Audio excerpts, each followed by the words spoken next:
সালামু আলাইকুম। আমি ডাক্তার মোহাম্মদ আলমগীর রেজা। আমি একজন চর্ম যৌনরোগ বিশেষজ্ঞ।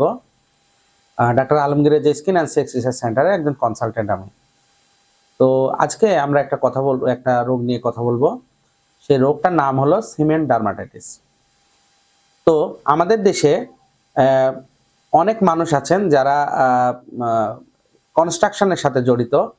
আ বিশেষ করে আমরা যাদেরকে রাজমিস্ত্রি বলে ডাকি। বিশেষ করে আমাদের রাজশাহীর পাশে চাঁপাইনবাবগঞ্জ জেলায় এই ধরনের মানুষের সংখ্যা অনেক বেশি। তারা দেশে এবং বিদেশে বিভিন্ন জায়গায় এই কাজটা করে থাকছেন, বিল্ডিং তৈরি করছেন। বিল্ডিং তৈরি করতে গেলে বিল্ডিং এর একটি উপাদান, একটা মানে আ খুব প্রয়োজনীয় উপাদান হলো সিমেন্ট। সিমেন্ট তারা নাড়ছেন এবং তারা তারপরে হাত এবং পায়ে, যেহেতু মেইনলি হাত এবং পায়ে কনট্যাক্টটা হয়, তো বিভিন্ন ধরনের চামড়া উঠা, ফুলে যাওয়া, বিভিন্ন ধরনের ফুসকুড়ি, চুলকানি এগুলো নিয়ে আমাদের কাছে আসছেন। এই রোগটাকে বলে আসলে সিমেন্ট ডার্মাটাইটিস। সিমেন্টের মধ্যে ক্রোমেট নামে একটা জিনিস থাকে, ওই ক্রোমেটের কারণে এই অ্যালার্জিটা তৈরি হয়।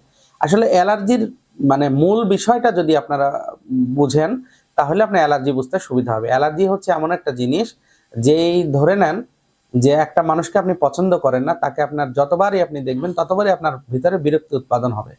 ব্যাপারটা এরকম, অ্যালার্জি হচ্ছে যে আপনার কোনো একটা বিষয় বা কোনো একটা জিনিসের উপর আপনার অ্যালার্জি হবে, যে জিনিসটা আপনার শরীরে আসলে ওইভাবে স্যুট করছে না।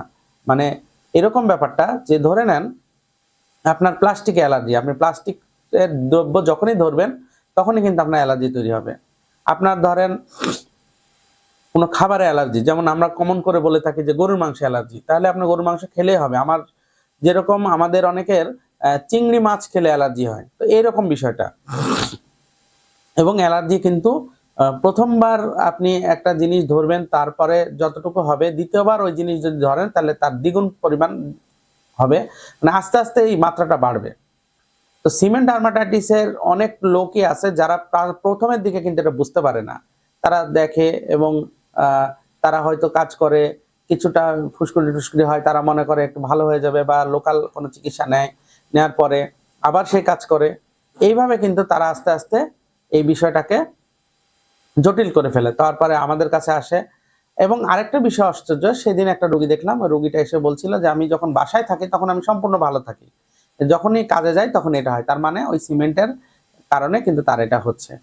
তো সিমেন্ট ডার্মাটাইটিসের, যেকোনো ডার্মাটাইটিসের বা এই একজিমার প্রথম চিকিৎসা হলো অ্যাভয়েড কন্টাক্ট, অর্থাৎ ওই জিনিসটা তার নাড়াচাড়া করা যাবে না। মূলত তাকে পেশা পরিবর্তন করতে হবে। আর যদি সেটা না পারে, সেক্ষেত্রে গ্লাভস এবং বুট জুতা, যেটা যাতে কোনোভাবে সিমেন্ট তার শরীরে স্পর্শ না করে, সে ব্যবস্থা করতে হবে। এটা যদি বা প্রায় অসম্ভব বলাই চলে। আর দ্বিতীয় হলো চিকিৎসা নিতে হবে। তো আমরা doctor Alamgir Reza skin and sex research সেন্টারে নিয়মিতভাবে সিমেন্ট ডার্মাটাইটিস এর চিকিৎসা দিচ্ছি। আপনারা চাইলে আমাদের কাছে চিকিৎসা নিতে পারেন। ধন্যবাদ সবাইকে। আসসালামু আলাইকুম।